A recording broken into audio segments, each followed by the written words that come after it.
इस वक्त पाकिस्तान की मईशत के जो हालात हैं, मईशत में जो डिप है, इसको अगर तारीख़ी एतबार से आप इसका कंपैरिजन करें with the rest of the same kind of situations in the history of the country के पहले जितनी दफ़ा मुल्क में कोई इकोनॉमिक पॉइंट ऑफ व्यू से डिप आया है, मईशत नीचे गई है, गिरी है, तो क्या कंपैरिजन आप ड्रॉ करेंगे?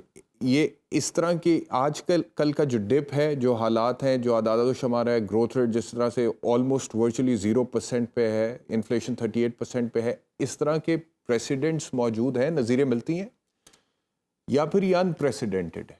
डॉक्टर साहब। बिस्मिल्लाहिर्रहमानिर्रहीम। आई थिंक इस वक्त जो चैलेंज है वो बहुत बड़ा है। उसकी वजह ये है कि जो एक्सटर्नल चैलेंज है ना जी, वो भी बहुत बड़ा है। इसलिए कि दुनिया की जो मईशतें हैं उनमें सब में आपको पता है कि इस वक्त इन्फ्लेशन बढ़ी हुई थी, तो उन सब ने भी अपनी जो मईशत है उनको स्लो करने की कोशिश की है। सो वहां पे भी इस वक्त आपको पता है कि फेड ने इतनी दफा अपना रेट हाई किया, इसी तरह बाकी बैंक्स ने भी अपना रेट हाई किया, ईयू में भी ये हुआ, ऑस्ट्रेलिया में भी ये हुआ। उसकी वजह से जो हमारी रसाई है टू मनीज वो मुश्किल होती चली गई। एक ये बात। दूसरा अनप्रेडिक्टेड इसलिए है कि आप एक फ्लड्स की सिचुएशन से निकले, एक पॉलिटिकल इंस्टेबिलिटी और अनसर्टेनिटी थी आपके मुल्क में। फिर ऑब्वियसली जो 9 मई के इवेंट्स थे वो भी अनप्रेसिडेंटेड थे। फिर हुकूमत का जो चेंज होना है वो उस वक्त हुआ जब ऑब्वियसली आपकी डाउनसाइड जो स्लाइड थी वो हो रही थी, और जब एक नई हुकूमत आई उसको फिर वक्त लगा।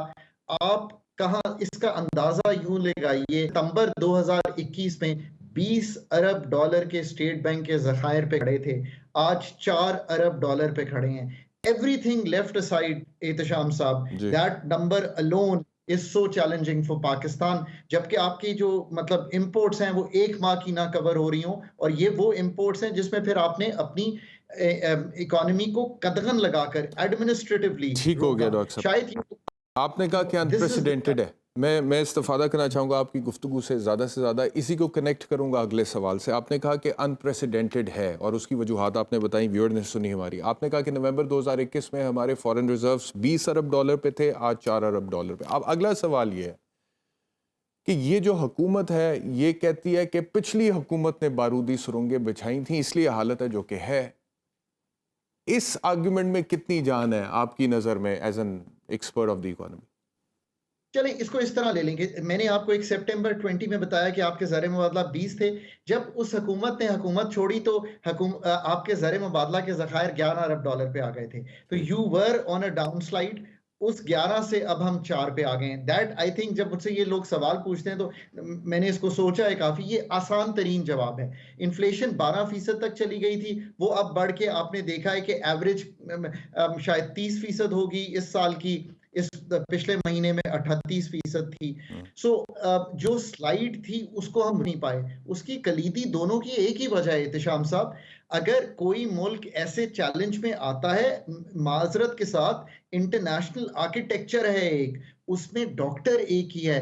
आपने इनहराफ बारहा किया है पिछले 2 सालों में आईएमएफ के प्रोग्राम से। इन दोनों हुकूमतों को बाकी कुछ भी अगर साइड पे छोड़ दीजिए, तो आईएमएफ के प्रोग्राम से पेट्रोल सब्सिडी हो, रुपए को रोकना हो, कीमतों में तब्दीली को डिले करना हो, टैक्सेस ना लगाना हो, एमनेस्टी की तरफ जाना हो, ये सारी चीजें आईएमएफ से इनहराफ करवाया।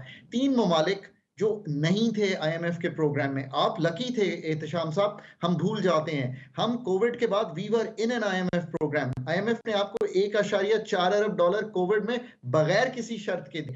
उसके बाद श्रीलंका डिफॉल्ट किया, कहां गया? आप खुदा ना खास्ता किसी मुश्किल में और आएंगे तो कहां जाएंगे? आईएमएफ ही रिस्ट्रक्चर करेगा। घाना आईएमएफ के पास गया।